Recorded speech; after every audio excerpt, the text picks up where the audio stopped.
ఈరోజు ఒక చిన్న స్టోరీ డిన్నర్ ప్రిపేర్ చేస్తూ, ఎందుకంటే ఈ రెసిపీస్ ఆల్రెడీ నా లాంగ్ వీడియోస్లో చెప్పేశాను కాబట్టి, అండ్ స్టోరీ చెప్పుకుని కూడా చాలా రోజులు అయింది కదా, అందుకని. అనగనగా ఒక చిన్న పిచ్చుక అది గూళ్ళో ఒక 2 పిచ్చుకల్ని పెట్టింది.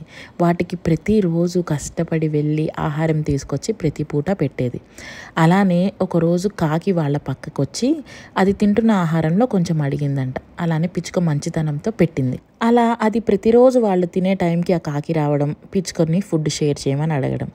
సరే అని చెప్పి ఒకరోజు పిచ్చుక అడిగిందంట, ఏమైంది కాకి, నువ్వు కూడా వెళ్ళి తెచ్చుకోవచ్చు కదా అంటే, అబ్బా నాకు బద్ధకంలే, నువ్వు వెళ్ళి తీసుకునిరా అని చెప్పి అనేదంట. సరేలే పోన్లే పాపం అని చెప్పి పిచ్చుక ప్రతిరోజు వెళ్ళి కాకి కూడా ఆహారం తీసుకొచ్చేదంట. ఒకరోజు కాకి ఆ పిచ్చుక పిల్లలకి కూడా ఉంచకుండా తనే మొత్తం తినేసిందంట.